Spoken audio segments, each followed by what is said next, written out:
Mesdames, Messieurs, bonjour. On est ravis de vous accueillir pour cette demi-journée de travail, de réflexion autour du thème le patient, acteur de sa santé. Soyons tous acteurs de notre santé, prenons-nous en charge, essayons de préserver notre capital santé. Cet après-midi, donc, plusieurs temps forts, une première plénière jusqu'à 15h45, ensuite des ateliers, puis à nouveau une plénière de 17h à 18h ou 17h45. En tout premier, je vais passer la parole à Madame Sava Guillaume pour un mot d'accueil du CHU de Grenoble.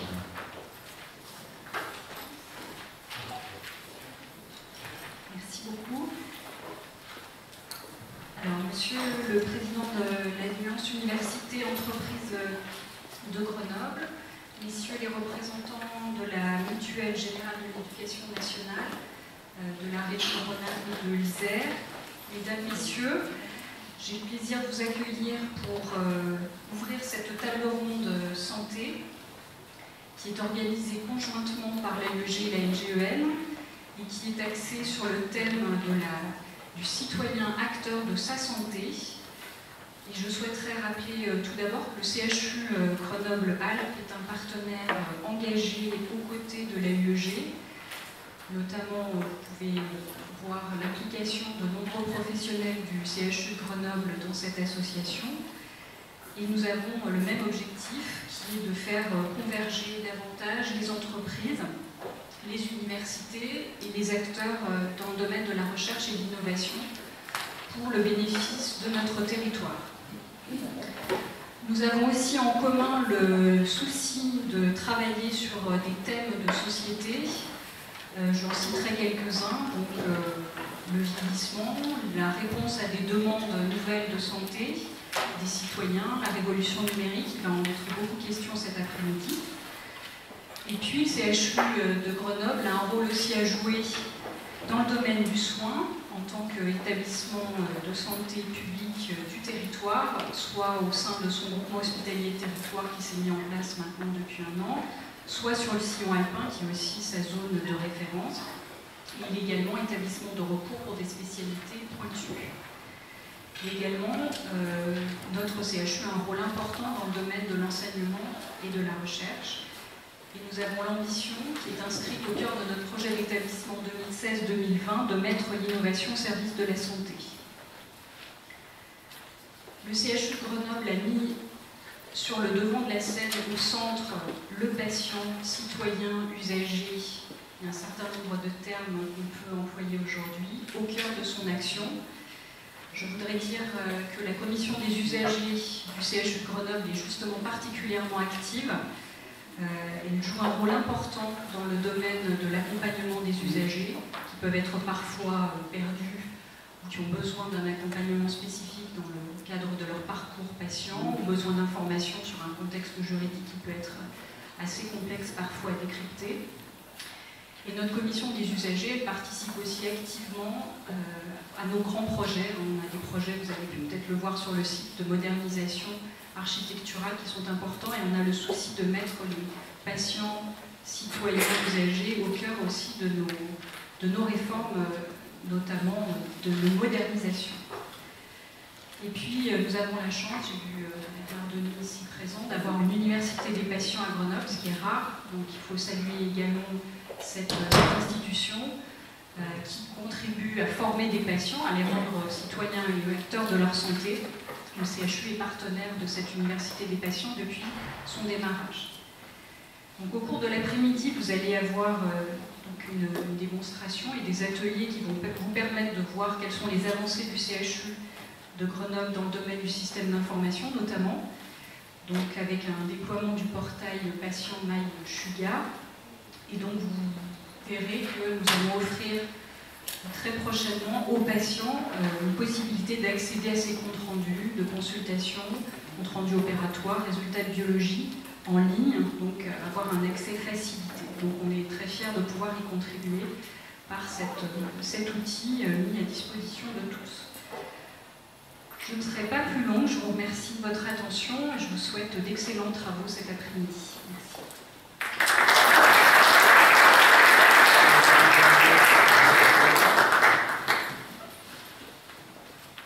Madame Sabat, merci. Monsieur Baudin va continuer au titre de la MGEN. Merci. Monsieur le Président de l'AEG, Madame la Secrétaire Générale, Mesdames, Messieurs, chers collègues mutualistes, en tout cas, merci tout d'abord de nous accueillir dans ces lieux pour un après-midi avec une thématique importante, j'allais dire d'avenir. Le savoir, la connaissance, la recherche sont indissociables de nos environnements réciproques, que ce soit la MGEN, la communauté universitaire. L'université, quel meilleur lieu pour diffuser la connaissance, source de progrès humain. Les liens tissés entre la MGEN et les universités en général, la communauté universitaire de Grenoble-Alpes en particulier, traduisent cette volonté commune de progrès. La signature toute récente d'un partenariat entre la conférence des présidents d'université et le groupe MGEN en sont un exemple national. Les différentes manifestations communes ici à Grenoble, la journée sur la voie, cette table ronde, d'autres manifestations qui vont suivre, eh bien, illustrent aussi ce partage, illustrent pleinement ce partage de valeurs. La donnée, ça va être l'objet, je crois, de nos discussions, nouvel enjeu stratégique, est bien au cœur des politiques à la fois nationales, européennes. C'est un enjeu pour les établissements universitaires, pour le CHU en particulier. C'est un enjeu pour les opérateurs complémentaires de santé. Et la MGEN en particulier, bien entendu, se saisit de cet enjeu.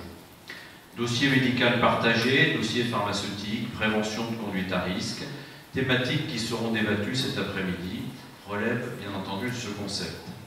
Si l'exploitation des données, qui plus est d'ordre médical, soulève de nombreuses questions techniques, éthiques, socio-économiques, l'exploitation des données du Big Data présente néanmoins de nombreux intérêts dans le domaine de la santé.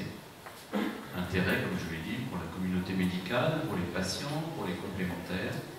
Avec l'émergence du Big Data, le risque que les opérateurs en santé fassent évoluer cotisations et primes en fonction de l'état de santé de l'individu et de son comportement plus ou moins vertueux inquiète bon nombre d'entre nous et l'opinion en général. Sélectionner le bon risque, segmenter les populations protégées grâce à l'accès de données personnelles, porte atteinte à nos logiques de mutualisation. En réalité, les complémentaires santé ont à ce jour un accès limité aux données de santé, mais la volonté de certains est d'exploiter cette masse de données, et cela relance le débat. Il faut souligner toute l'importance de la protection des données à caractère personnel. Ces limites vont ainsi clairement différencier plus encore les opérateurs et renforcer des différences qui sont la plupart du temps invisibles. Pour répondre à ce nouvel enjeu, la Commission européenne a construit un corpus réglementaire qui vise à protéger les données à caractère personnel des citoyens de l'Union européenne.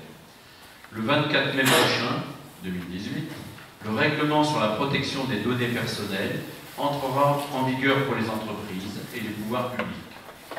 Cependant, à titre exceptionnel, santé publique, intérêt public ou recherche, les données personnelles pourront être utilisées par les entreprises en respectant le principe du consentement explicite et éclairé de l'individu et pour l'entreprise, l'obligation, bien entendu, d'anonymiser ces données. MGEN a d'ailleurs recruté une responsable des données personnelles pour se mettre en pleine conformité avec cette future législation européenne.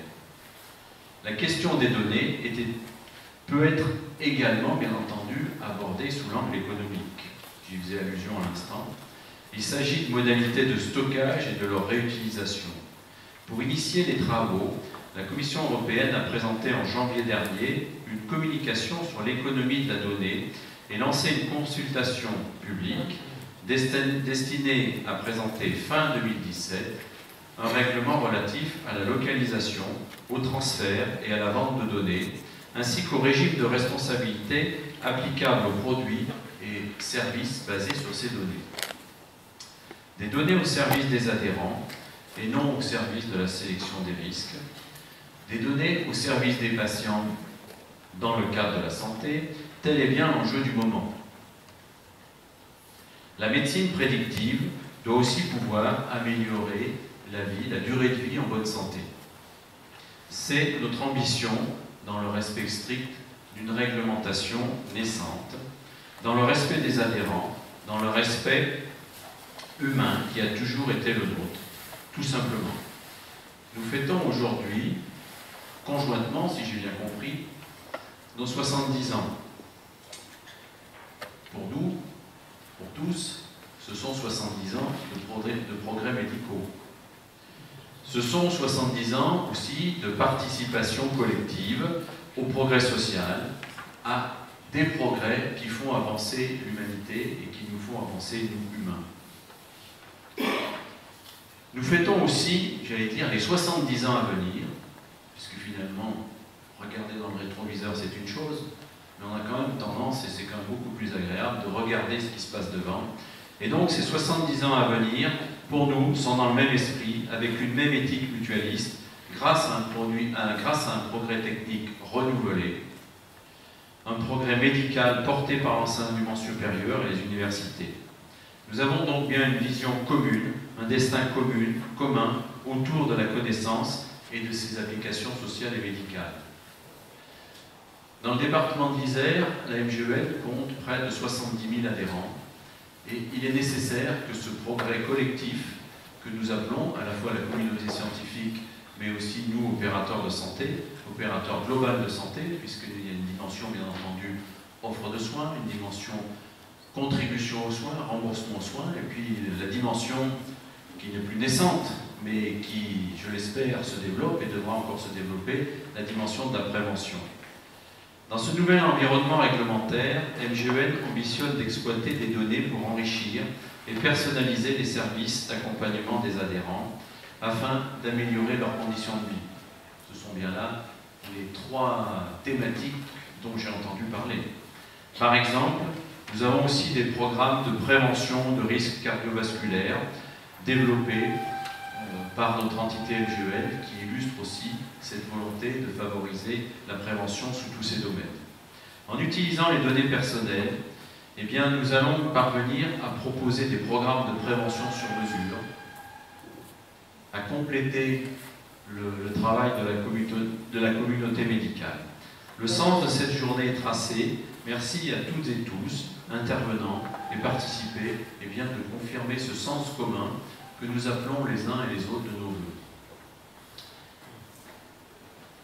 Merci d'avoir, dans le département de l'Isère, toute l'équipe autour du président, et bien, avec nos partenaires de l'université, avec nos partenaires de l'association grenobloise, et bien d'avoir organisé cette journée, en tout cas cet après-midi, qui s'annonce sous les meilleurs auspices.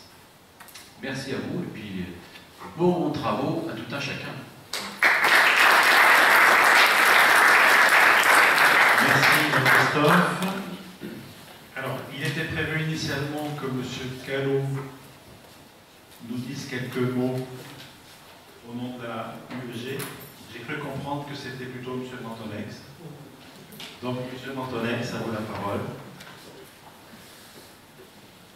Merci. Bienvenue à tous et je vous transmets les regrets et les excuses du président de l'AUEG, M. Malek Bouaouala, qui ne pourra nous rejoindre qu'en fin d'après-midi. Et puis, je compte sur votre compréhension pour pardonner au professeur Callot son extinction momentanée de voix.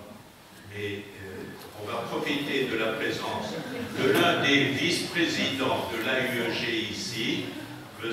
Hervé Provost, qui, comme tout un chacun à l'AUEG, est un bénévole et il partage son activité, sa vice-présidence, en étant l'opérateur vidéo traditionnel de l'AUEG, dont je vous dirai quelques mots tout à l'heure. Merci beaucoup, M. Montanex. merci à tous de votre accueil ici, et particulièrement Madame Sava-Guillaume pour nous mettre à disposition ce lieu. On pourra aussi profiter pour les ateliers tout à l'heure, par exemple, vous verrez, c'est très pratique. On vous prépare un petit film, effectivement, de la journée que vous retrouverez par la suite, ça fait un souvenir. Et aussi à M. Rosa, bien sûr, pour les 70 ans partagés à l'UEG et MGEN, de l'administration nationale, et aussi un peu local de l'État, si j'ai bien compris. Voilà, merci à tous. Je vous redonne la parole, M. Montonex, pour la suite de la présentation. Merci beaucoup. Merci. À ces remerciements, je voudrais rajouter les biens plus personnels en tant qu'ancien hospitalier du CHU de Grenoble pour l'équipe de M. Lavette, le directeur des services informatiques du CHU, représenté ici par M. Paturel et Mme Cumin. Alors, l'AUEG, qu'est-ce que c'est? C'est une vieille dame qui fête, pardon, encore une vieille dame, une dame septuagénaire qui, à l'identique de la LGEN, fête ses 70 ans. C'est effectivement en 1947, 70 ans, qu'un industriel très connu à Grenoble, Paul-Louis Merlin, et le recteur de l'Académie de Grenoble, M. Parissel, ils ont créé l'association Alliance Université Entreprise de Grenoble, dont l'objectif est d'augmenter, d'entretenir des échanges et des synergies entre les mondes de l'université, celui de l'industrie, des entreprises et celui de la recherche. Eh bien, qu'est-ce qu'on peut dire 70 ans après? C'est que l'AUEG continue sur la route et fonctionne comme un laboratoire d'idées et initiateur d'action. Je vous dirai simplement les 4 orientations majeures qui perdurent et on terminera par les 5 thématiques qui actuellement occupent notre activité de bénévole. Alors, les 4 orientations, c'est, en premier lieu, contribuer à l'innovation et à l'anticipation stratégique pour le développement du territoire. Deuxièmement, favoriser la création des valeurs, développant la relation recherche-entreprise. Et c'est la marque de Grenoble. J'ai le souvenir très personnel, en arrivant en 1969 à Grenoble, c'était, venant de Paris, la marque, les universitaires et les entrepreneurs se retrouvaient autour de la table des invités. Troisièmement, faire évoluer les formations supérieures, profitant de l'implantation, la forte implantation de l'AUEG en milieu universitaire. D'ailleurs, l'actuel président est enseignant à l'université de Grenoble-Alpes, succédant au professeur Jean Bornarel, qui pendant plus de 10 ans a développé les activités de l'AUEG. Et puis, pour terminer, c'est valoriser à l'international le lien culture, université, entreprise. 5 grandes thématiques retiennent notre activité. Premièrement, la santé à la personne, avec 2 thèmes, l'anticipation, vieillissement et habitat, dont vous allez voir discuter ce thème dans l'un des ateliers pratiques tout à l'heure. Et puis, tout ce qui a trait au dossier médical personnel. Depuis 2009, des tables rondes tous les 2 ans ont permis de suivre l'évolution de ce dossier. Et on ne désespère pas, n'est-ce pas Jean, c'est de voir et le dossier pharmaceutique et le dossier médical partagé se développer. Et merci, messieurs les représentants de la MGEN, de nous avoir apporté un bon message de la capitale, puisque en 2018, je vais le dire, la MGEN va être partenaire actif pour le développement du DP et du DLP pour le plus grand bénéfice de ces millions d'adhérents. Et puis, autre thème, c'est l'efficacité énergétique des bâtiments et les tiers-lieux d'activité. Ce sont des sujets dont on parle couramment au quotidien. Et le dernier thème, mais qui était déjà ancien dans les préoccupations de l'AEG, c'est la montagne. Je prendrai que comme référence au moment des Jeux Olympiques à Sochi en Russie, eh bien l'AEG a eu, par sa participation au cluster montagne, à expliquer, à montrer aux partenaires russes comment on formait des pisteurs secouristes, comment on faisait le balisage des pistes, etc. Donc, à toutes et à tous, un bon après-midi de travail et d'échange. Et nous espérons que, avant le 140e anniversaire, on ait la possibilité de faire un bilan de ce que la LGEN aura pu réaliser pour sa communauté de professionnels dans le domaine du partage des données.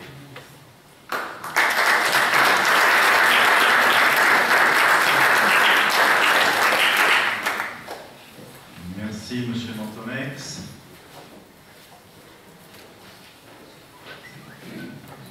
Nous allons continuer avec deux collègues de la LGEN qui vont vous présenter le retour d'un petit questionnaire qui a été envoyé à nos mutualistes pour savoir comment ils voyaient leur santé et comment ils voyaient la mutuelle dans les 30 ans à venir.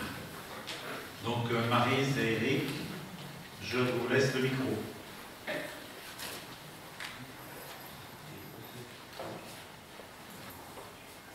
Bonjour à tous, je suis Maryse Della Vedova. Je vais donc vous présenter les résultats d'un petit questionnaire que nous avons envoyé à nos adhérents actifs. Alors je vais vous livrer un petit jeu qui, parmi vous, parmi les actifs, a reçu ce questionnaire et bien sûr a répondu. Alors je vois un doigt qui se lève, deux doigts, voilà, très bien. Alors, nous allons vous présenter assez rapidement les résultats que nous avons collationnés et analyser ce questionnaire. Alors, la première question qui vous était posée, c'était une question concernant votre capital santé. Il y avait 5-6 questions qui tournaient autour de votre santé et globalement, nous avons constaté un état, après vous dire, de santé satisfaisant quant au sport pratiqué, au moins 1 heure par semaine, l'alimentation et le nombre d'heures de sommeil. Mais ceci appelle un commentaire, puisque parmi vous, 2 tiers passent plus de 3 heures par jour devant un écran, 72% consomment de l'alcool, et 60% d'entre vous, des questionnés, pensent que diverses pollutions peuvent altérer leur santé, essentiellement ce qu'on a dans l'assiette et ce qu'on respire. Les autres pollutions, on n'en parle pas. Voilà, donc premier effet de ce questionnaire, une analyse brute. Deuxième partie de ce questionnaire, votre santé connectée. Eh bien, 90% des questionnés ne connaissent absolument pas ce qu'est le DP, dossier pharmaceutique, ou le DMP, le dossier médical partagé. Des remarques aussi concernant l'utilisation des applications numériques en matière de santé, puisque c'est le flou général concernant ce type d'application. Et oui, 3/4 des interrogés disent ne pas vouloir partager leurs données de santé et 1/4, le quart restant qui sont d'accord, donc qui adhèrent, sont d'accord pour 2 actions en particulier. Bien sûr des actions de prévention, mais aussi avec les professionnels de santé et les chercheurs. Dernière partie de ce questionnaire, voilà pourquoi on a interrogé seulement les actifs. Comment vous voyez-vous, vous et votre mutuelle, pour les 30 prochaines années? Alors oui, la NGEN défend des valeurs de solidarité, et bien évidemment, 90% des interrogés adhèrent à ces valeurs de solidarité. Mais quand il s'agit de dire est-ce que vous pouvez vous investir, est-ce que vous êtes capable en matière par exemple de cotisation de dire on cotise plus, eh bien il y a effritement du pourcentage. Dès qu'on touche au porte-monnaie, voilà, 80% d'entre vous ne sont pas d'accord pour dire on augmente la cotisation par rapport à notre revenu pour faire plus de solidarité. Et puis, autre aspect, la solidarité intergénérationnelle, 50% ne sont pas tout à fait d'accord. Hein, que ceux qui sont en bonne santé payent pour ceux qui le sont moins.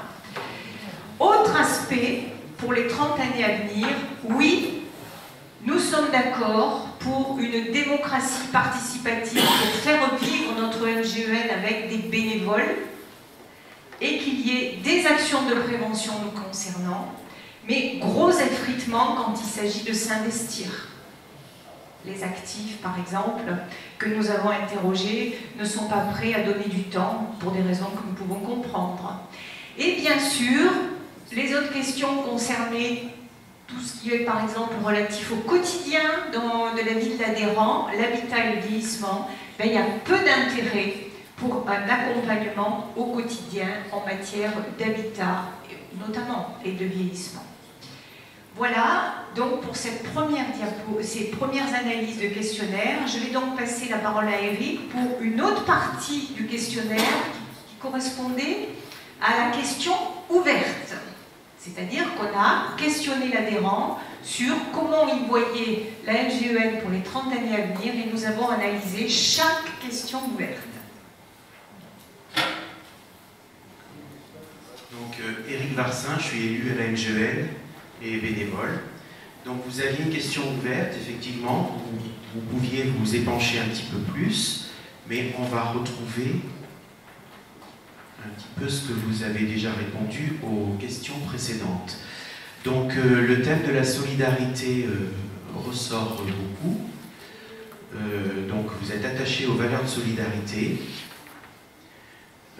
Aujourd'hui, plus de 90% des cotisations que vous versez à la NGEN sont redistribuées sous forme de prestations, donc ce qui nous distingue des assurances privées. Voilà. Vos réponses montrent aussi, donc vous nous demandez effectivement de garder le cap sur cette valeur de solidarité.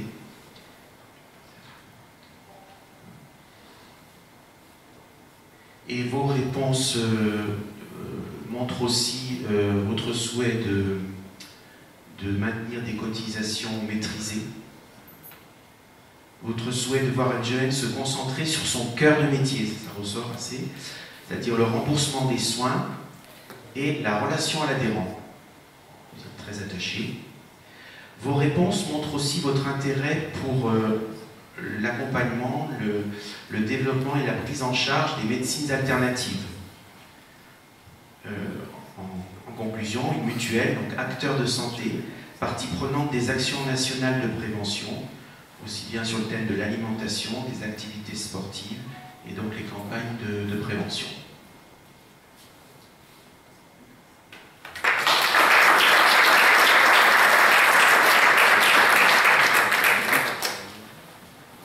Merci à Eric et Maryse.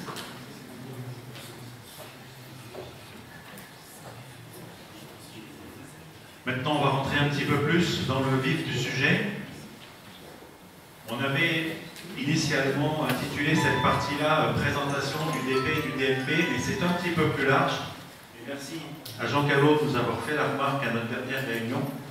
On va parler du partage des informations de santé concernant un patient par les professionnels de santé. Bien sûr, il y a des outils autour de ça. Le dossier médical partagé, le dossier pharmaceutique. Donc une première partie de présentation générale qui va se faire à deux voix avec le professeur Mantonex, le docteur Mantonex, pardon, et le professeur Callot. Je vous laisse la parole, messieurs, sur le partage des données de santé par les professionnels. Bonjour à tous et à toutes. C'est aussi avec une certaine émotion, mais je vais prendre un rôle, je dirais, d'universitaire. En tant que professeur émérite, j'ai beaucoup enseigné dans cet amphi qui a été complètement rénové. Et donc vous bénéficiez, je dirais, d'un amphithéâtre qui a subi un peu tous les affres des étudiants et des gravures, des graffitis. Et donc je m'aperçois que c'est absolument nickel et propre. Et je voudrais, non pas en tant que représentant de l'université, mais en tant qu'universitaire. Et puis aussi le CHU, c'est université, c'est CHU, donc on associe à la fois l'hôpital et l'université pour organiser et vous recevoir dans ces locaux. Alors, lorsqu'on parle de DP, dossier pharmaceutique, et de DFP, c'est un peu comme à la messe, hein, c'est-à-dire que quand un curé ne croit pas en Dieu et qui dit la messe, ça se voit vite. C'est-à-dire que lorsqu'on a 90% de gens qui ne croient pas au dossier ou qui ne veulent pas partager les dossiers, c'est pas forcément qu'ils ne veulent pas, mais qu'ils ne comprennent pas forcément l'intérêt pour eux. Ou alors qu'ils sont bien portants, et quand on est jeune et bien portant, on ne pense pas forcément à sa santé. Alors ce dossier personnel partagé, médical partagé, ce dossier pharmaceutique, ce ne sont que des outils.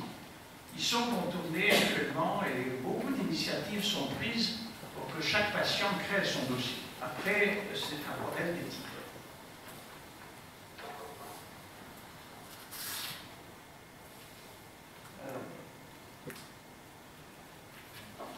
Première chose, il faut bien distinguer deux aspects. Le premier aspect, c'est les documents officiels qui sont demandés par les ministres de la Santé, qu'ils soient de droite ou de gauche. Ils se succèdent depuis Douce de Blazy, date de création du DMP 2004, voyez, en 13 ans, n'a pas avancé d'une façon absolument extraordinaire. Et ces documents officiels sont au nombre de 3, peut-être 4, on va voir. Le volet médical de synthèse, c'est-à-dire essayer de mettre. Je suis pharmacien de formation pour ça, la faculté de pharmacie, donc les carabins et les potards se détestent cordialement. Non, ça dort. Et donc on a des fonctions très complémentaires où on se rejoint sur la prescription. Alors, simplement pour dire que l'accord entre les professionnels de santé sur ce que doit être un dossier médical partagé, c'est très très difficile de mettre en place les accords entre les médecins. Et donc l'HAS, qui est en fait une haute autorité de santé, a réussi à élaborer ce que l'on appelle un volet de synthèse médicale, c'est-à-dire un consensus de l'ensemble des médecins sur ce que doit comporter un dossier médical partagé. Donc ça n'est pas, les syndicats sont d'accord sur le minimum d'informations que ce volet médical de synthèse comporte. Le deuxième dossier officiel, c'est le dossier pharmaceutique partagé, que vous voyez en bas, et qui a été créé et reconnu par la législation et les lois de santé de Mme Bachelot et de Mme Marisol Touraine, qui ont été repris par l'ensemble des ministres, mais avec une volonté plus ou moins affichée. Et le dossier pharmaceutique a mieux marché en termes de diffusion, car il y avait une seule direction et un seul initiateur qui était le Conseil national de l'ordre des pharmaciens. Après, ce que l'on en vient, ce qu'il en est fait sur le terrain, on pourra en discuter dans l'atelier. Et puis, le dossier médical partagé, dont Philippe Montenay nous parlera un petit peu plus longuement, mais on reparlera de tout cela aussi dans les ateliers. Alors ça, ce sont les documents officiels. Avec la dernière sortie, ça, je pense que la DSI va être très préoccupée à ce niveau-là, c'est la lettre de liaison entre la ville et l'hôpital. Ça, c'est quelque chose qui doit être appliqué depuis le janvier 2017. Et lorsque l'on regarde un petit peu les informations communes que doivent comporter le dossier médical partagé et la lettre de liaison, on retrouve à peu près les mêmes rubriques et c'est intéressant d'avoir ces analyses parce qu'on arrive à avoir un consensus litiges et les conflits ne portent pas là-dessus. Donc, le dossier pharmaceutique est un petit peu à part. Jean-Didier parlait, nous en dire quelques mots tout à l'heure. Et alors, parallèlement à tout cela, on a effectivement, il ne faut pas mélanger les deux, le patient qui est un acteur dynamique de sa santé. C'est-à-dire que vous séparez, il n'y a plus de texte officiel, on tombe ici, je dirais, dans l'iPad, dans l'iPhone, dans les smartphones, dans tout ce que l'on peut avoir comme outil numérique actuellement, et on peut savoir exactement combien on a fait en termes de prévention et d'activité sportive, on peut savoir combien de calories on a à gérer par jour, et on peut aussi accéder à la gestion de son dossier si, par malheur, entre guillemets, nous sommes atteints par une pathologie, et donc on va être obligé de... Si on a un médecin, ça se passera bien, mais si on a plusieurs médecins, il y aura un partage de données pour éviter de recommencer à chaque fois de redire les mêmes choses.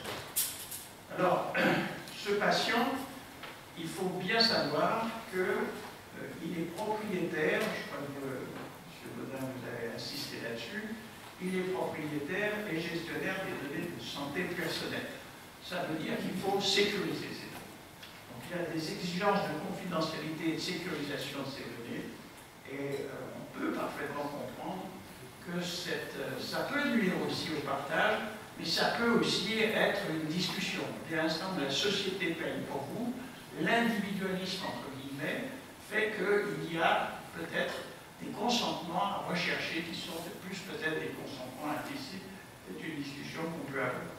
Alors bien sûr que tous les patients ne peuvent pas être des acteurs de leur santé.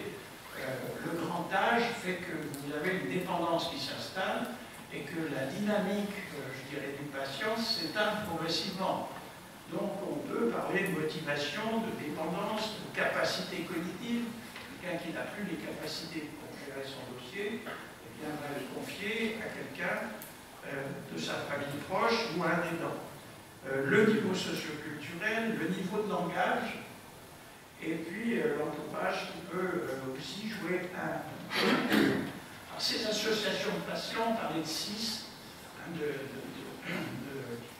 d'associations de patients, maintenant on a une création de l'Union nationale des associations agréées des usagers qui vient de se mettre en place, le système de santé inscrit dans la loi du 20 janvier 2016. Donc, vous voyez que les associations de patients qui seront regroupées, ça constitue une force très, très importante. Alors, connaître la démarche médicale, la relation médecin-patient, je passe la parole à Philippe, qui va, en tant qu'ancien urgentiste médecin, vous parler de la nécessité pour le patient de bien comprendre cette démarche médicale. Effectivement, pour le patient et son médecin traitant ou médecin occasionnel, mais traitant quand même, eh bien, il y a une relation personnelle qui est bâtie et vécue sur le mode de la confiance. Ce mode de la confiance est déterminé par les confidences que le patient livre à son médecin. Et s'il n'y a pas de confidence sans confiance, il n'y aura pas de confidence s'il n'y a pas la certitude du secret médical. Il faut savoir que la législation rénovée des années 2000 a fait disparaître le terme de secret médical. Qu'il s'agisse du code de déontologie, qu'il s'agisse du code pénal, du code de procédure pénale, du code de la sécurité sociale, c'est le secret professionnel. Le secret professionnel est décliné non seulement par les médecins, mais par les professionnels de santé, quelle que soit leur spécialité, soit médicale, soit professionnelle, infirmier, kinésithérapeute, orthophoniste, etc., chirurgien dentiste, pharmacien. Soit dit entre parenthèses, le code pénal n'y va pas avec le dos de la cuillère. Un professionnel de santé qui est convaincu d'avoir violé le secret professionnel, c'est 15 000 € et 1 an de prison. Ce qui peut faire réfléchir les uns et les autres au sein des communautés professionnelles. Il y a toute une culture de la discrétion, de la confidentialité qui doit être préservée, et ça n'est pas simple dans une institution de la taille de celle qu'on connaît. L'article 226.13 du Code pénal définit les circonstances dans lesquelles le professionnel de santé peut donner des informations pour répondre à telle ou telle question, par exemple dans le domaine de la maltraitance, soit de personnes dépendantes, soit d'enfants. Je ne vais pas développer cet aspect, mais il faut savoir que ça existe. Du côté du médecin, le médecin a toujours tenu un dossier contenant les informations recueillies auprès de son patient. Jadis, c'était des dossiers papier, des dossiers cartonnés. Maintenant, à l'ère du numérique, eh bien, c'est l'informatique avec des logiciels métiers. Et qu'est-ce que marque le médecin dans ce dossier numérique ou papier? Eh bien, c'est les réponses aux questionnements, les résultats des examens, soit cliniques qui permettent d'évoquer tel diagnostic, les examens complémentaires qui confirment ou nuancent ce diagnostic. Et puis il y a aussi les prescriptions thérapeutiques, la pathologie, dont il faut savoir que ces consensus, ces prescriptions ne se font pas comme on fait de la cuisine avec une inspiration soudaine. Il y a des recommandations faites par la haute autorité de santé, la communauté professionnelle, pour, face à tel symptôme, à telle pathologie, la traiter de telle façon. Et puis, il y a aussi les échanges pluridisciplinaires, lorsque, par exemple, il y a une décision thérapeutique qui est à prendre. Je vais prendre l'exemple d'un cancer de la prostate. Il y a plusieurs techniques pour le traiter. Eh bien, en consensus pluridisciplinaire, le radiothérapeute, le chirurgien, l'urologue vont discuter de ce qu'il convient de faire, en présence d'ailleurs très souvent du médecin qui est chargé de traiter l'information médicale de l'établissement. Je vois que quelqu'un dans la salle a cette fonction. Et puis il y a l'aide, le logiciel d'aide à la prescription pour trouver la bonne réponse. Le patient, acteur dynamique de son dossier personnel, eh bien oui, il faut le redire, le patient est propriétaire et gestionnaire des données de santé personnelle. Monsieur Callot nous a dit l'Union nationale des associations agréées des usagers du système de santé, prenant le relais des collectifs interassociatifs sur la santé, déclinés au plan national, régional et départemental. Et le souci des payeurs avisés, les mutuelles, les assureurs publics ou privés, eh bien, les points de vue se convergent pour défendre les droits des malades, pour une assurance maladie garante de l'accès aux soins, l'e-santé, accompagner le développement des technologies d'information et de communication en e-santé, et pour une offre de soins organisée, coordonnée et solitaire, et promouvoir une santé de qualité. Simplifier le parcours de soins du patient. Le patient est pris en charge par le médecin traitant qui est au centre du réseau des professionnels, et c'est ressorti du questionnaire, le tiers des adhérents sondés qui ont répondu ont dit qu'ils étaient d'accord pour partager leurs données de santé avec les professionnels de santé concernés. Donc, Monsieur le Président, vous avez déjà une partie du chemin accompli. Bon courage pour convaincre les deux autres tiers de réfléchir à leur intérêt.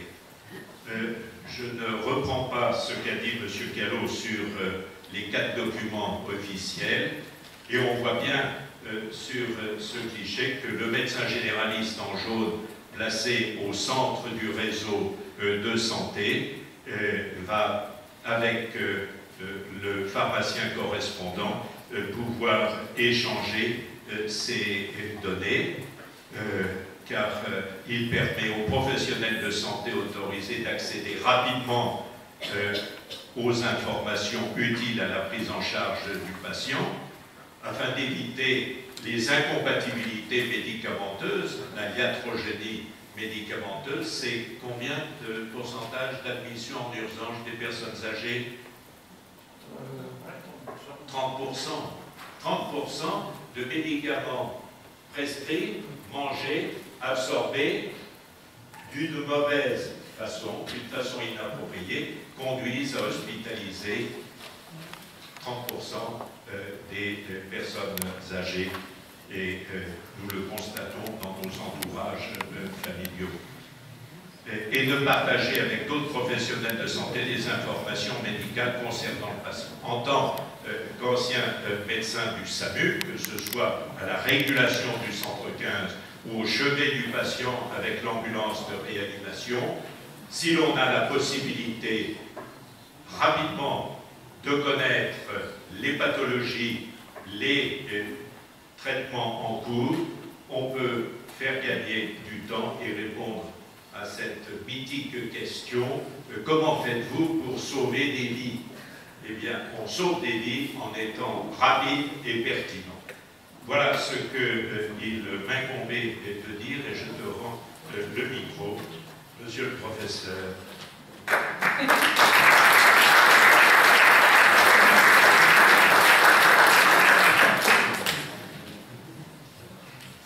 Oui, alors, on va aller vite, parce qu'on va avoir l'intervention aujourd'hui qui est bardée sur le dossier pharmaceutique.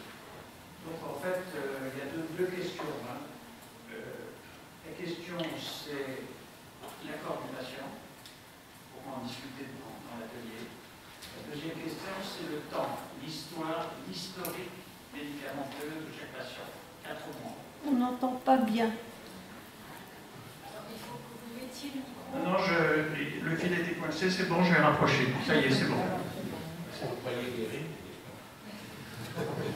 Donc, ces deux questions. Alors, c'est les dernières diapos, on va aller vite. Gestion du dossier, vous avez vu, il y a deux choses distinctes. Il y a les documents officiels, et puis il y a l'initiative personnelle et le dynamisme du patient.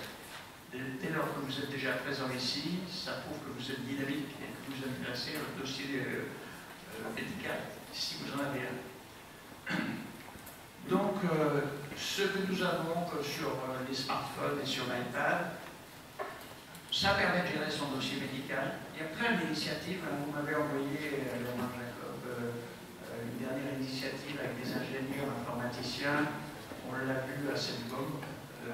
Il y a d'autres initiatives. Ça part un peu dans tous les sens, et c'est pour ça que les informations qui ont été déclinées par la Haute Autorité de Santé, on va les étudier en atelier. Donc, gérer son dossier médical personnel, c'est possible. Sur mon iPhone, je ne sais pas si vous avez été ça. Vous avez une touche urgence. Si vous vous cassez la figure en traversant la route tout à l'heure, je ne vous le souhaite pas, bien sûr. Et sans code, on peut accéder à votre groupe sanguin, on peut accéder à la personne à prévenir, et on peut accéder à vos allergies. C'est quelque chose de très sommaire et qui peut être accessible. On pourra le travailler en atelier aussi si vous voulez. Donc, se motiver pour des actions de prévention. Combien M. Montenay, ça fait de pas cet après-midi dans la journée? peut-être déclencher son smartphone pour voir ce soir, il a fait 2 fois le tour du pâté de maison. Surveiller ses paramètres biologiques et accéder à des éléments diagnostiques, c'est en pleine évolution. Les diabétiques le savent bien. On n'a plus besoin d'aller au laboratoire d'analyse médicale. Bientôt, pour l'INR, ça sera pareil. On pourra, je dirais, il y a tout un ensemble de batteries de tests que les patients pourront maîtriser et pourront accéder pour, je dirais, des autodiagnostics et des surveillances. Voilà, alors, je vous ai fait des copies d'écran là pour vous montrer qu'il y a des initiatives à tous les niveaux. Bien sûr, on va pas lire tout ça, mais simplement, ce qu'il faut retenir de la diapo, c'est que ces initiatives se multiplient. Voilà, monsieur le... Ah si, il y a un élément intéressant, c'est que nous automne, ce dernier, c'est-à-dire qu'il y a une élève du docteur Mantenex qui est passée aux urgences, qui est en Californie maintenant, et qui a pris une initiative sur Blue Button America. Il paraît que ça marche du feu de Dieu aux États-Unis. C'est-à-dire, en fait, là, si vous voulez, c'est un peu une espèce d'initiative privée. Si les gens sont intéressés au sujet, Blue Button, et vous verrez un petit peu tout le développement privé de la gestion d'un dossier médical par le patient. Donc, ça a intéressé la santé mobile, où en est-on, le patient vient au commande de son dossier médical. Donc, en fait, c'est une pression par le patient sur, justement, le dossier médical personnel et partagé, puisqu'on est assez de personnel à partager. Et puis, ça a intéressé la ministre. Donc, vous savez qui est le grand maître de la gestion de notre dossier? J'en sais quelque chose. J'ai perdu ma carte vitale, je peux vous dire que ça n'est pas possible de la faire. Et c'est la CNAM. C'est donc, là, il n'y a pas, si vous voulez, comme aux États-Unis, un certain nombre. Mais on a un certain nombre de mutuelles en France avec des initiatives. Il y a une concurrence qui est établie, entre guillemets, une concurrence saine et intelligente. Mais on voit les initiatives qui peuvent être prises à ce niveau-là. Voilà. Donc, ça, c'est du texte. Et voilà une photo de mon homme. Tout à fait classique, que je vous remercie.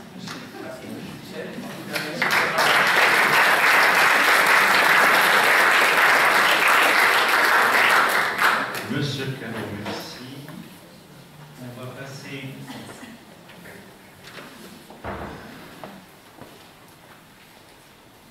à la présentation donc, par Monsieur Paturel et Madame Cumin, si j'ai bien compris la présentation.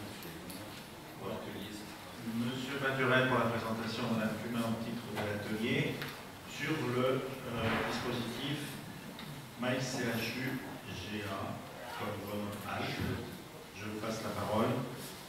On est un tout petit peu juste sur le timing, donc je vous laisse gérer ça mieux. Très bien.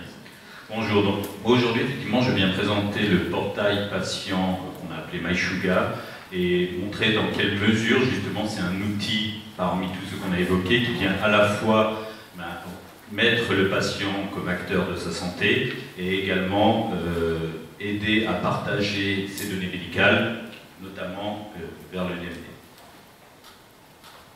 Donc un petit peu de rappel sur le contexte du cas. Donc le CHU de Grenoble a toujours été volontaire pour diffuser les informations, les comptes rendus, différents éléments du dossier médical évoqué précédemment vers le DMD, mais nous avions préalablement un frein très important qui était que du fait de la nécessité de recueillir l'accord express du patient, à un moment où ce dernier n'était pas, encore moins, on l'a vu dans l'étude, que déjà c'est quelque chose qui demande réflexion,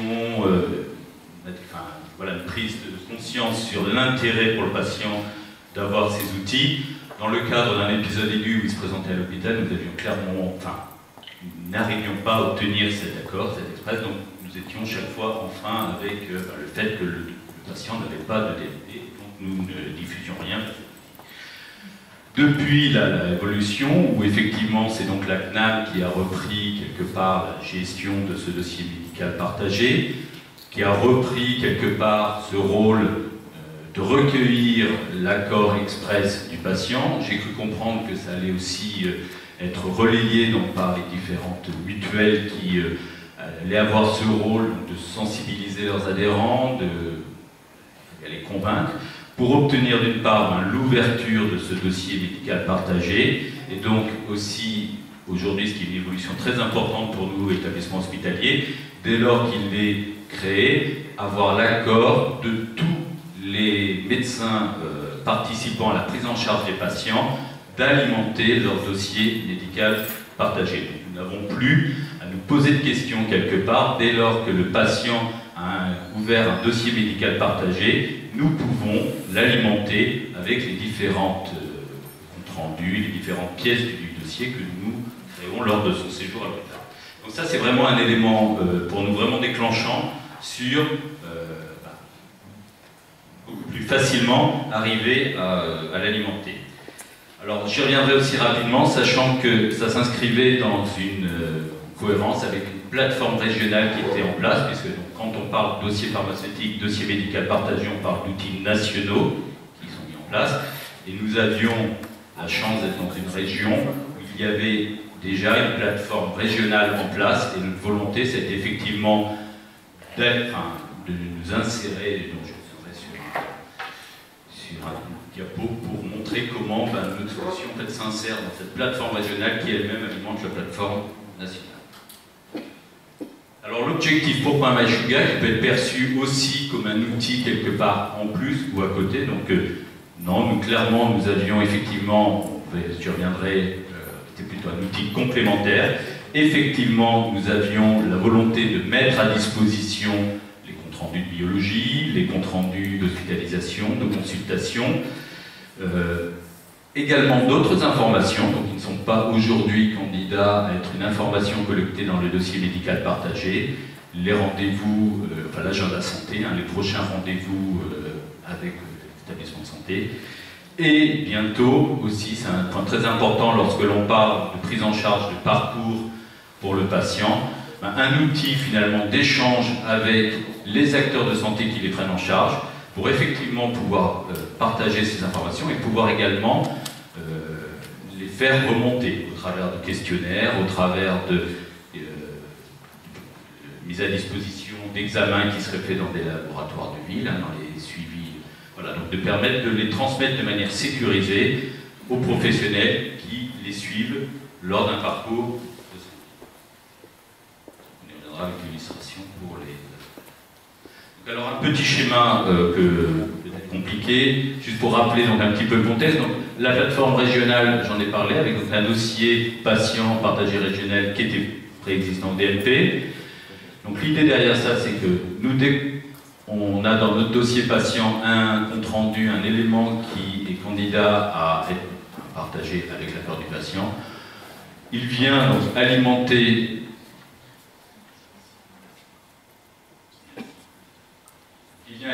ce dossier partagé. Comme je l'ai dit, si le patient a un DMP créé, il vient directement alimenter effectivement le dossier médical. Ce que j'ai représenté vis-à-vis du médecin est un peu en flèche orange. C'est un petit peu aussi des freins que nous avions préalablement, c'est-à-dire que les médecins traitants, et on peut les comprendre dans le but de l'optimisation, avaient parfois des difficultés à aller sur un autre outil, le DMP, que leur logiciel du cabinet, pour aller chercher la pièce médicale qui leur était transmise. Alors pour compenser un peu cette difficulté, se sont développés finalement ce qu'on a appelé des messageries sécurisées. Donc là encore, au niveau régional, ce qu'on a appelé les EPRA, pour renvoi papier renal, et puis la MS Santé, peut-être que vous avez également entendu parler. Le but étant donc plutôt sur le principe de messagerie, où le document est transmis sur l'ordinateur, sur le logiciel directement du médecin, donc il vient recevoir quelque part de manière sécurisée, parce qu'on s'apercevait aussi qu'un biais, c'était l'utilisation d'une messagerie ordinaire non sécurisée parfois pour la transmission de documents. Donc voilà, on a mis en place des éléments pour pouvoir répondre à cette attente des médecins d'une manière sécurisée. Également, donc là on y vient un petit peu sur le dispositif de MySugar, et rappeler effectivement que c'est une initiative, c'est une infrastructure, un outil régional.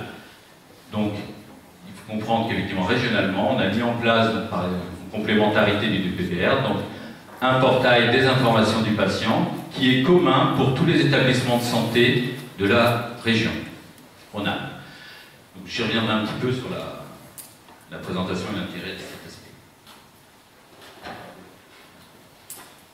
Donc effectivement, hein, donc j'en ai parlé, c'est un outil de la région Auvergne-Rhône-Alpes, donc avec le GCS, un groupement de coopération de santé, système d'information santé Rhône-Alpes, qui par ailleurs met en place d'autres dispositifs régionaux pour la prise en charge de l'AVC à distance, pour alors excusez un peu tous les acronymes, pour le placement des patients en soins de suite, concernant trajectoire, pour voilà, un certain nombre d'éléments, pour la téléconsultation de gériatrie. Il faut savoir que ce patient donc, est déjà déployé pour les HCL, pour CLB, enfin est en cours de déploiement, on va dire, pour ces établissements-là, et donc pour ces établissements de la région. Donc, qu'on aille sur le portail MySugar, MyHCL ou un autre, si vous avez des prises en charge par ces différents établissements, parce que, ben voilà, ça peut arriver effectivement au CHU Grenoble-Alpes, et puis il y a eu un épisode préalable, soit au cours d'un aménagement, soit au cours d'une visite aux HCL par exemple, vous trouverez sur le portail MySugar, comme vous trouveriez sur le portail MyHCL, l'ensemble de votre dossier régional avec les pièces qui ont été alimentées. Donc voilà rapidement, alors on y reviendra plus en détail avec une démonstration réelle pendant l'atelier, mais à quoi ressemble donc, le portail MySugar. Donc on y trouve un peu les 4 volets cités. Bon, un rappel sur l'identité, les données un peu administratives, éventuellement pas éventuellement, un volet sur effectivement des messages que vous pourriez recevoir des différents professionnels de santé qui prennent en charge votre santé, les documents qui effectivement, donc les comptes rendus de consultation, les comptes rendus d'hospitalisation, la lettre de sortie évoquée, donc les documents qui ont été produits et qui alimentent effectivement ce portail. Et donc j'en ai parlé, l'aspect aussi agenda, donc vos prochains rendez-vous en établissement de santé, vos prochaines consultations, là aussi, hein, quels que soient les établissements.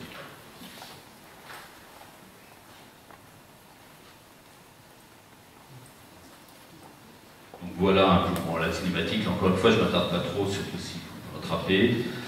Rappelez effectivement qu'on a alors l'ouverture d'un compte demande effectivement à l'obtention d'une charte d'information de consentement. Vous avez, d'ailleurs on en a apporté quelques-uns, un petit guide, un petit triptyque qui explique simplement comment cela fonctionne, et également des panneaux pour inciter, expliquer aux patients l'intérêt de cet outil. Donc aujourd'hui c'est donc une application et les ouvertures de compte qu'on a ouvert au niveau du centre de prélèvement et de consultation d'anesthésie du CHU Grenoble-Alpes. Donc c'est lors de la venue des patients à ce centre de consultation que on propose aux patients, s'ils n'en ont pas, l'ouverture de leur compte MySugar. Et c'était une demande très forte par rapport à ce qu'on connaît déjà depuis quelques temps dans les laboratoires de ville, c'est-à-dire la récupération via Internet de ces résultats de biologie. Donc on a ouvert ce service le 18 avril et au 2 juin, donc la semaine dernière, nous avions déjà 257 patients inscrits, 1300 documents, 3000 rendez-vous diffusés et 1600 connexions. Donc c'est aujourd'hui un outil, on peut le dire par rapport à des initiatives précédentes, qui rencontre une très forte adhésion et qui, pour lesquels les chiffres sont très encourageants. Donc, un petit rapide sur effectivement ce qui pourrait être mis en place dans le cadre des suivis, et c'est quand même aussi un des points clés de l'évolution de la prise en charge des patients, notamment dans le cadre des parcours, dans le cadre des maladies chroniques, dans le cadre des suivis longs. Donc là, c'est le cas effectivement sur l'aspect sur les allogreffes, où on veut, à travers cet outil, conserver un lien à distance entre le patient et les médecins qui le prennent en charge, les soins, avec une évaluation de l'état général du patient, avec une certaine périodicité, maintenir le lien effectivement à la sortie de l'hôpital pour, là aussi, identifier au plus juste, de manière la plus opportune, la nécessité de le revoir pour ajuster un élément dans sa prise en charge, dans son suivi, ou au contraire, j'ai envie de dire, de ne pas trop le solliciter par une consultation inutile si finalement l'état du patient est bon. Je pense rapidement, donc voilà aussi. Donc les prochaines étapes, c'est effectivement, on attend à fin juin un bilan de ce démarrage, je vous l'ai dit, qui est pour l'instant très positif. On aura effectivement en cours l'évolution pour avoir la mise à jour de tous les agendas de tous les services, la formalisation du suivi allographe avec le service d'hématologie. On va automatiser l'envoi effectivement des comptes rendus d'urgence et d'imagerie. Et sur le deuxième semestre 2017, on va poursuivre le déploiement de cet outil à l'ensemble des services qui accueillent les patients dans l'hôpital. Et puis on aura l'application mobile également disponible pour le second semestre 2017 et à fin d'année une nouvelle ergonomie peut-être du portail encore plus intuitive. Voilà, j'en ai fini.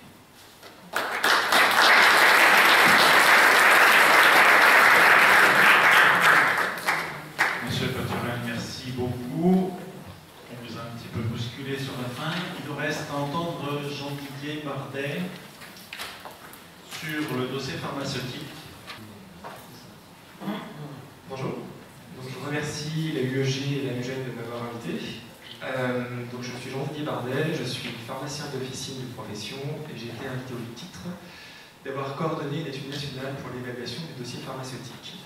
Donc, le dossier pharmaceutique est un dossier de santé partagé au niveau national entre les pharmacies d'officine et les pharmacies hospitalières. Il faut savoir qu'on n'est pas le premier pays à avoir initié ce genre de démarche. On l'a initié en 2008. D'autres pays l'ont fait, notamment le Canada en Colombie-Britannique dès 1995 ou des administrations américaines dans les années 2000 également. Donc, le dossier pharmaceutique, qu'est-ce que c'est? Évidemment, c'est une grosse base de données qui regroupe la liste des produits de santé qui ont été dispensés en pharmacie.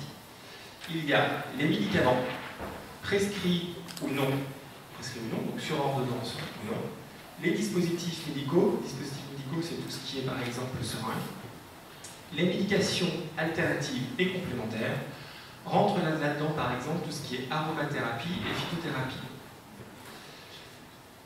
Cette base de données contient également la date et l'heure de dispensation et le nombre de boîtes dispensées. Si je le précise, c'est pour mettre en miroir ce qu'elle ne contient pas.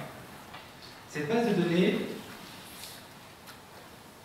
ne contient pas, je vais commencer par l'inverse de la slide, par exemple, elle ne contient pas les indications de prescription et la posologie, c'est-à-dire qu'on ne sait pas pourquoi tel médicament a été prescrit au patient, on ne sait pas si c'est 1, 2 ou 3 comprimés par jour, et elle ne contient pas l'identification du prescripteur, c'est-à-dire qu'on n'enregistre pas sur le dossier pharmaceutique le nom du médecin traitant.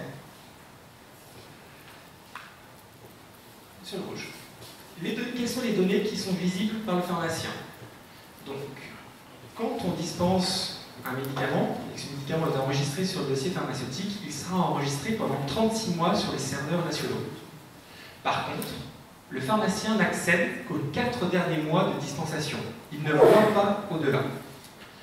Exception faite de 2 médicaments, des vaccins qui sont enregistrés et visibles pendant 21 ans, depuis l'année dernière, et les médicaments biologiques qui sont enregistrés et visibles pendant 3 ans. Si on l'a fait, c'est essentiellement pour des questions de traçabilité sur les médicaments biologiques et pour avoir une meilleure visualisation du calendrier, de votre historique vaccinal, afin d'améliorer la couverture vaccinale en France. C'est pour ça qu'on l'a allongé. Il n'y a pas, même si elles sont enregistrées, un pharmacien ne voit pas dans quelle autre pharmacie a été dispensé le médicament. C'est-à-dire qu'il y a une confidentialité des dispensations des officines. C'est-à-dire que je ne sais pas que ça a été dispensé par un confrère, je ne vois pas où c'est.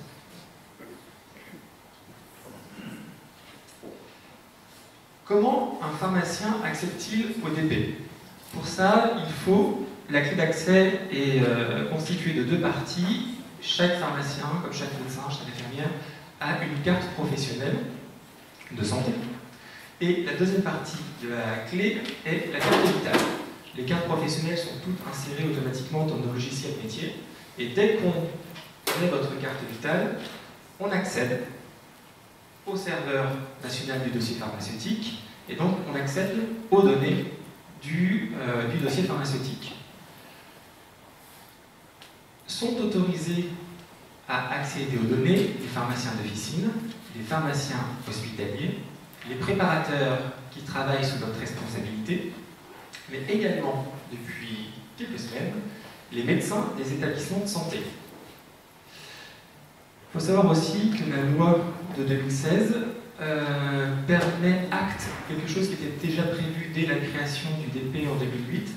Ce n'est pas la fusion, mais la création d'un pont entre le dossier pharmaceutique et le DMP, puisqu'a priori c'est ça la solution qui a été retenue. Les données de dispensation du DP alimenteront en partie le dossier médical partagé. En pratique, comment se présente, quelles sont les données que nous avons accès? Je pense qu'il n'y a pas beaucoup de pharmaciens, par M. Callot et moi, dans la salle, donc ça nous parle comme deux. Mais quand vous donnez votre carte vitale et qu'on a accès à votre dossier dans la pharmacie, voilà ce qu'on voit. Des listes de médicaments, ce que vous avez consommé sur les 6, 7, 8 derniers mois dans la pharmacie. Ça nous parle comme de la musique. Avec ça, on reconstruit un peu votre histoire. Quand on accède au dossier pharmaceutique, on a des lignes en plus qui apparaissent. Ces lignes sont anonymisées, c'est-à-dire qu'on n'a pas de numéro de facture.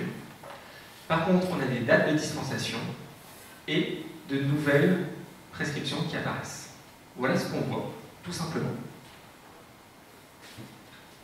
L'objectif pour nous est d'améliorer et de sécuriser davantage la dispensation médicamenteuse. Plus on va avoir d'historique médicamenteux, plus on sera pertinent et efficace pour détecter les interactions médicamenteuses, pour détecter les erreurs de posologie, pour détecter les redondances. Par exemple, il y a beaucoup de médicaments qui contiennent du paracétamol caché. Donc ça nous permet d'être plus efficace sur cette partie-là. Alors, c'est une petite difficulté technique de l'après-midi. Je vais vous passer une vidéo qui a été faite par l'Ordre des pharmaciens pour vous présenter, via 2 cas de comptoir, 2 cas de vie réelle, le dossier pharmaceutique en pratique. Bonjour. Merci. Ça va l'air d'aller. Ah bah oui, sur lequel je suis attentif. Votre carte vitale, s'il vous plaît.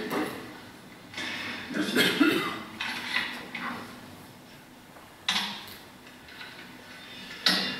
Alors, je vois dans votre dossier pharmaceutique que vous avez déjà pris un produit contenant du paracétamol il y a quelques jours. Oui, j'avais un rhume. Et le médicament que vous a prescrit votre dentiste ne porte pas le même nom, mais il contient également du paracétamol. Ah, et alors? Alors, il ne faut pas prendre trop de paracétamol. Si vous dépassez trop la dose, ça peut être toxique pour votre foie. Ah bon? Mais et mon rhume alors? Ah mais ça va le traiter aussi. Vous devez simplement éviter de prendre votre traitement contre le rhume pendant la prise de médicaments.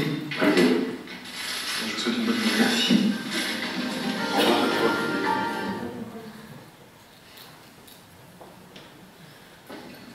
Bonjour madame. Bonjour. Bonjour. J'ai très mal au dos et d'habitude je prends de l'ibuprofène. Vous pensez que c'est assez efficace? Oui, ça peut vous soulager, mais on va voir ça. Vous avez un dossier pharmaceutique? Oui. Tenez, merci. Alors, je vois que vous prenez déjà un traitement. Oui, mon mari et moi attendons un bébé, je suis enceinte. Ça va faire 3 mois. Voilà, si je vous demande ça, c'est parce qu'en fait, l'ibuprofène est contre-indiqué pendant la grossesse. Si vous avez des douleurs, vous pouvez prendre du paracétamol. Bon, heureusement que vous me le dites. Vous vous envoyez une boîte? Oui, très bien. Alors, maximum 6 par jour. D'accord. Et surtout, si les douleurs persistent, n'hésitez pas à en parler à votre médecin. Et n'oubliez pas aussi de présenter votre carte vitale à chaque fois que vous achetez des médicaments sans ordonnance. Voilà, merci. S'il vous plaît. Vous avez d'autres questions? Non, mais merci beaucoup en tout cas. Mais je vous en prie. Bonne journée. Merci. Bonne journée. Au revoir.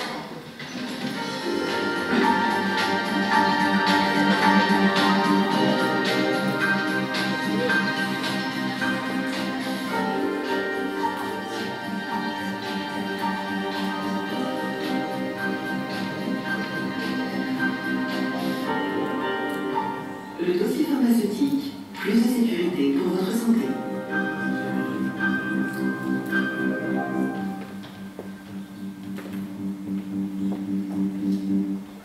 Donc voici 2 petits cas très pratiques et quotidiens de la vie d'officine qui montrent l'intérêt du dossier pharmaceutique.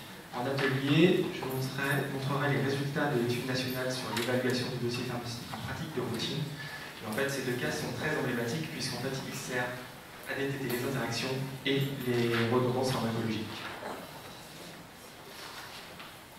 Qu'en est-il du déploiement du dossier pharmaceutique? Donc, à l'heure actuelle, au chiffre du mois de mai, un peu plus de 35 millions de dossiers pharmaceutiques sont actifs. Cela ne signifie pas qu'il y a 35 millions de dossiers créés, il y en a plus. Seulement, à partir de maintenant, l'ordre a décidé de communiquer que sur les chiffres d'activité du dossier pharmaceutique, c'est-à-dire ce sont des dossiers qui ont été au moins consultés sans nécessairement avoir été alimentés une fois dans l'année.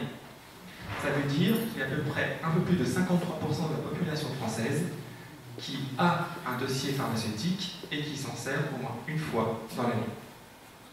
D'accord? C'est en fait un très bon chiffre de déploiement. Par exemple, il y a à peu près 600 000 DLP qui ont été créés. 600 000, 100 millions.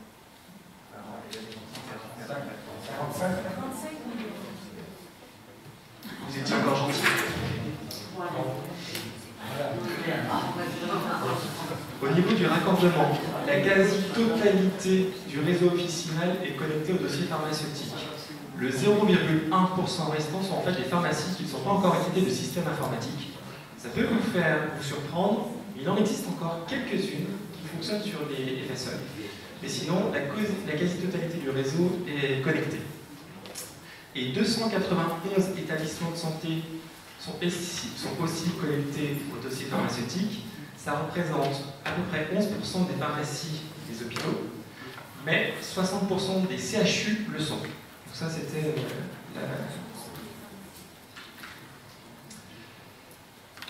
Quand on parle, on en a un peu évoqué tout à l'heure, quand on parle dossier de santé partagé et données médicales partagées entre professionnels, survient souvent la question du droit des patients quant aux données qui sont collectées et qui sont partagées. Quels sont les droits des patients quant aux données contenues dans le dossier pharmaceutique? On ne peut ouvrir un dossier pharmaceutique que sur le consentement du patient. Ce consentement est éclairé et oral. On doit remettre une attestation d'ouverture à ce moment-là. Le patient a le droit d'ouvrir un dossier pharmaceutique et de refuser à ce qu'on l'alimente. Par exemple, vous êtes en vacances à Nantes, vous allez dans une pharmacie, vous avez le droit de vouloir à ce qu'on mette les médicaments qui sont dispensés à Nantes sur le dossier pharmaceutique. Non, excusez-moi, je prends l'exemple suivant. De refuser à ce que le pharmacien... Si, c'est ça non. Je vais y arriver. Non. Vous avez par exemple une pathologie X, vous refusez ce que les médicaments liés à cette pathologie-là figurent sur le dossier pharmaceutique. Vous avez le droit de demander à ne pas les enregistrer sur le dossier pharmaceutique et nous éditerons une attestation. Moi, je me suis mélangé avec les suivants. Vous avez le droit de refuser la consultation. C'est là où je voulais lui en venir. Vous êtes en voyage à Nantes. Vous voulez que les médicaments de Nantes figurent sur le dossier pharmaceutique, mais vous ne voulez pas que le pharmacien de Nantes voit le dossier pharmaceutique. Vous en avez la possibilité. D'accord? Il y a une attestation à ce moment-là qui est éditée. Vous pouvez demander à l'Ordre national des pharmaciens de vous fournir la traçabilité entière des accès au dossier pharmaceutique.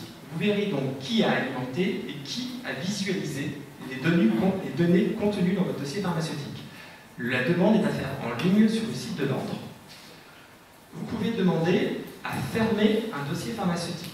Sachez que quand vous le demandez, ça ne le détruit pas immédiatement. Les données sont encore archivées pendant 32 mois avant destruction. C'est une différence par rapport au DLP. Sachez aussi qu'il n'y a aucune capture des informations par les officines. C'est-à-dire que du moment où nous retirons la carte vitale de notre lecteur, nous perdons la connexion ODP et les données que nous avons visualisées ne sont pas archivées dans notre logiciel métier. Voilà. C'est-à-dire que ce qu'on a vu pendant les 5 minutes de dispensation disparaissent. Sachez aussi que sur les données stockées, l'ordre ne peut pas avoir les données et ces données ne sont pas non plus accessibles par exemple aux mutuelles, aux banques, assurances ou industries pharmaceutiques. D'accord? La loi protège vos droits par rapport à ça.